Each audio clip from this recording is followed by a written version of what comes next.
Hello guys, आपका स्वागत है हमारे जेके स्टडी स्टफ में। आज की वीडियो में बात करने आ रहे हैं ड्यू कॉलेज के ऐसे स्टूडेंट जो सोल रेगुलर या फिर एनसीयूएफ से बिलोंग करते हैं और साथ ही साथ वो अभी 6th सेमेस्टर में। उनके पास जो कोर्स है वो है बीए पॉलिटिकल साइंस ऑनर्स और इसके अंदर एक बुक जिसका नाम है अपना इंडियन पॉलिटिकल थॉट सेकंड। तो इसकी जो यूनिट फर्स्ट से लेकर 10th यूनिट के फर्स्ट पार्ट तक की जो वीडियोस है वो बना चुका हूँ। अगर आपने वीडियोस नहीं देखी तो ऊपर आपको आई बटन दे रखा है, उस पर क्लिक करके वीडियो की प्लेलिस्ट को ओपन करके वीडियो को देख सकते हैं। तो इस वीडियो में बात करेंगे यूनिट 10th के सेकंड पार्ट की, जो जवाहरलाल नेहरू थे, जिनके जीवन परिचय के बारे में हमने जो पिछली वीडियो थी उसमें देखा था और जाना था। तो नेहरू जी के जो राजनीतिक विचार है उसके बारे में हम इस वीडियो में जानेंगे। देन उसके बाद ये भी जो अपनी यूनिट है वो कंप्लीट हो जाएगी। तो वीडियो को स्टार्टिंग से लेकर एंड तक जोड़ देना। तो चलते अपनी वीडियो की ओर एंड शुरू करते हैं अपनी video. So without start let's begin video. Nehru के राजनीतिक विचार। तो नेहरू जी जो थे उनके राजनीति पर क्या विचार थे उसके बारे में हम देखते हैं। नेहरू के राजनीतिक विचारों को निम्न शीर्षकों के आधार पर स्पष्ट कर सकते हैं। पहला है समाजवाद संबंधी विचार। इनके समाजवाद के प्रति विचार कैसे थे वो हम देखते हैं। नेहरू जी ने समाजवाद की अपनी विचारधारा विकसित की। ठीक है, समाजवाद को ये बहुत ज़्यादा ही बढ़ावा देते थे। समाजवाद के इस आदर्श सिद्धांत पर उनका कहना था कि आर्थिक स्वतंत्रता की कमी में, अगर कभी भी आर्थिक स्वतंत्रता की कमी हो जाती है उसमें राजनीतिक स्वतंत्रता का कोई महत्व नहीं है। ठीक है, उन्होंने ये मत दिया, मतलब उनका ये कहना था कि उनका समाजवाद रूसी समाजवाद या अन्य समाजवादों का अनुकरण नहीं है। मतलब उनका जो समाजवाद है वो किसी रूस के या सोवियत संघ के, जो भी समाजवाद उन्होंने अपना रखा है रूस या सोवियत संघ ने, उसका अनुकरण उसके जैसा नहीं है। ठीक है, इनका समाजवाद क्या बहुत अलग है। एक स्थान पर उन्होंने ये कहा कि भारत की समस्याओं का समाधान केवल समाजवाद के द्वारा ही संभव दिखाई देता है। नेहरू जी ने कहा था कि अगर भारत के अंदर जितनी भी समस्या विद्यमान है उसका सोल्यूशन केवल समाजवाद है। और जब मैं इस शब्द समाजवाद का प्रयोग करता हूँ, ठीक है, नेहरू जी ने कहा जब मैं इस शब्द मतलब समाजवाद का प्रयोग करता हूँ तो समाजवाद आर्थिक दृष्टि के सिद्धांत से भी महत्वपूर्ण है। ठीक है, आर्थिक दृष्टि मतलब जो पैसों से संबंधित या इकोनॉमी से संबंधित जो भी दृष्टि है या उसका सिद्धांत, उससे भी बहुत ज़्यादा इम्पोर्टेंट है समाजवाद। ये एक जीवन दर्शन है और मुझे जचता है। समाजवादी विचारधारा पर चलते हुए नेहरू जी ने देश के नियोजित विकास के लिए मिश्रित अर्थव्यवस्था को बढ़ावा दिया। ठीक है, समाजवादी विचारधारा पर चलते हुए नेहरू जी ने देश के नियोजित विकास के लिए कि धीरे धीरे हमें क्या करना है, अपना विकास करना है, तो उसके लिए मिश्रित अर्थव्यवस्था को चुना और बढ़ावा दिया। तो मिश्रित अर्थव्यवस्था वो थी जिसमें समाजवाद और पूंजीवाद के गुण दोनों निहित थे। ठीक है, जिसमें प्राइवेट भी है और गवर्नमेंट भी है। तीव्र आर्थिक विकास के लिए, मतलब तेज़ी से आर्थिक विकास के लिए उन्होंने औद्योगिक विकास की गति दी, मतलब उसको बढ़ावा दिया, तथा कृषि और भूमि सुधार के द्वारा जमींदारों के शोषण से दबी हुई ग्रामीण अर्थव्यवस्था में परिवर्तन लाने की चेष्टा की। उनका उद्देश्य, मतलब उनका जो लक्ष्य था वो एक ऐसे आधुनिक ढांचे का निर्माण करना था जो बिना व्यक्ति एकाधिकार और पूंजी के केंद्रीकरण के अधिकतम उत्पादन प्राप्त कर सके और शहरी व ग्रामीण अर्थव्यवस्था में उपयुक्त संतुलन पैदा कर सके। उन्होंने लोकतंत्रीय साधनों के माध्यम से समाजवादी समाज की स्थापना में निष्ठा व्यक्त की। ठीक है, उसके प्रति वफादारी रखी। तो ये जो लास्ट वाला पॉइंट है इसको आप कट भी कर सकते हो, बाकी आपको इतना याद रखना है कि इन्होंने समाजवाद पे क्या विचार रखे। इनका जो समाजवाद था वो यूएसएसआर मतलब सोवियत संघ के समाजवाद से बहुत अलग था। ठीक है, इन्होंने क्या करा था, ये कहा कि एक भाषण जब इन्होंने दिया था तो इसमें ये कहा था कि मेरा जो समाजवाद है उसके थ्रू ही क्या कर सकते हैं, हम भारत का जो जितनी भी समस्या है भारत के अंदर उसको सॉल्व कर सकते हैं या उसका समाधान कर सकते हैं। ठीक है, और ये जो मतलब कि इनका जो समाजवाद का सिद्धांत है वो सबसे ज़्यादा महत्वपूर्ण है, ऐसा इन्होंने कहा था। और इन्होंने समाजवादी विचारधारा पर चलते हुए मिश्रित अर्थव्यवस्था को चुना। ठीक है, और मिश्रित अर्थव्यवस्था को चुनने के बाद इन्होंने देश के विकास में बहुत ज़्यादा ही मतलब नियोजित विकास जो हो रहा था, धीरे धीरे विकास करना, मतलब एक नियोजित मतलब प्लानिंग के साथ क्या करना है, डेवलपमेंट करना है इंडिया का। तो उसके लिए सबसे पहले उन्होंने कृषि को अपनाया था, फिर उसके बाद औद्योगिक विकास को अपना लिया। तो इसमें हम समाजवाद में इतना ही पढ़ेंगे। फिर इसके बाद अपना आता है सेकंड पॉइंट जो है वो है अपना धर्मनिरपेक्षता संबंधी विचार। धर्मनिरपेक्षता संबंधी विचार इनके क्या क्या है वो देखते हैं हम।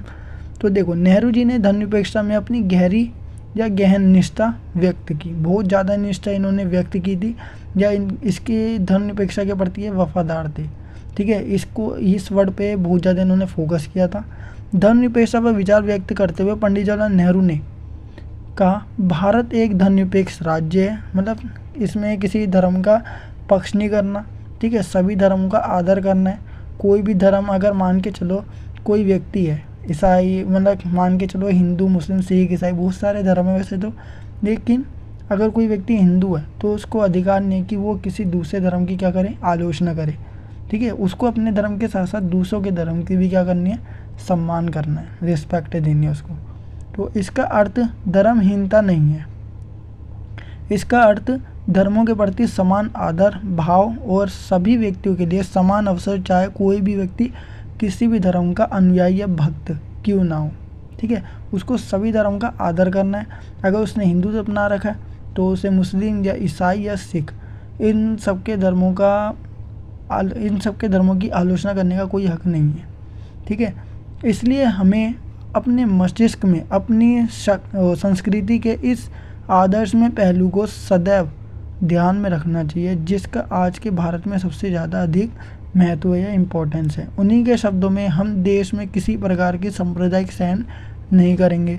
हम एक ऐसे आज़ाद धर्मनिरपेक्ष राज्य का निर्माण कर रहे हैं जिसमें प्रत्येक व्यक्ति धर्म तथा मत को पूर्ण आज़ादी और सम्मान आदर भाव मिलेगा और प्रत्येक नागरिक को समान स्वतंत्रता, मतलब बराबर की आज़ादी होगी और बराबर का अवसर मिलेगा या उसकी सुविधा मिलेगी। धर्म से उनका आशय था निष्ठापूर्वक, मतलब वफादारी से, पूरी वफादारी से सत्य की खोज करना, सत्य के लिए अपना सर्व से बलिदान, मतलब सब कुछ बलिदान करने को तैयार रहना।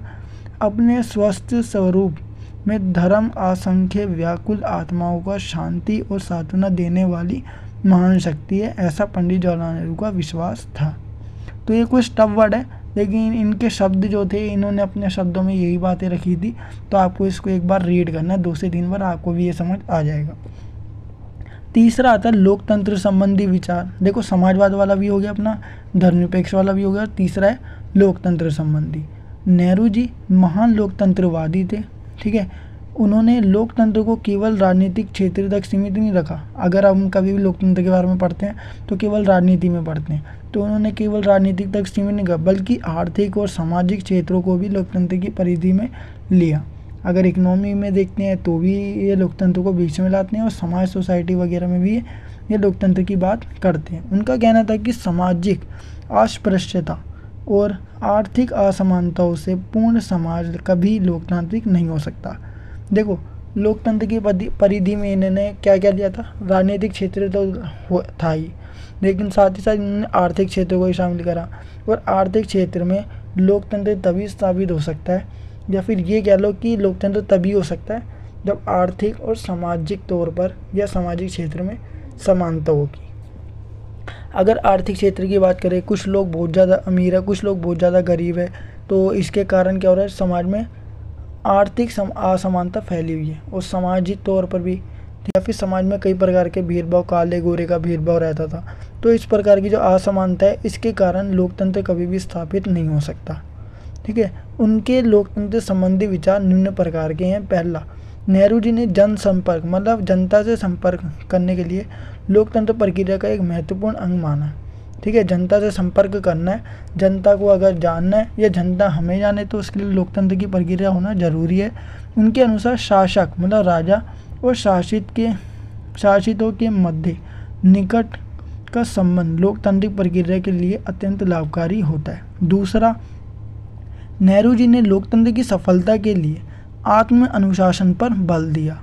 ठीक है, मतलब खुद के अंदर अनुशासन होना चाहिए, इस पर जोर दिया था। और आत्म अनुशासन मतलब खुद के अंदर अनुशासन होगा, मानसिक स्तर ऊंचा उठाने के लिए नागरिकों को शिक्षित करने की जरूरत बताई।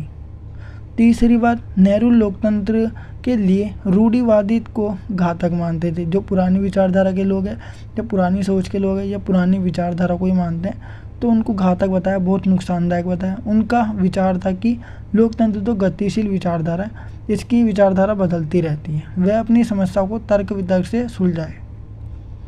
फोर्थ है, नेहरू जी संसदीय सरकार और मांगे मनवाने के संवैधानिक साधनों के पक्षधर थे। फिफ्थ बताया गया वह अल्पसंख्यकों की सुरक्षा और स्वतंत्रता के हिमायती थे। जितने जो लोग हैं जिनकी संख्या भारत में कम है या जाति के आधार पर कह लो या किसी भी आधार पर अगर उनकी संख्या कम है तो उनकी सुरक्षा करते थे, उनको स्वतंत्रता भी देते थे। ठीक है, तो इसके पक्ष में थे कौन? पंडित जवाहरलाल नेहरू।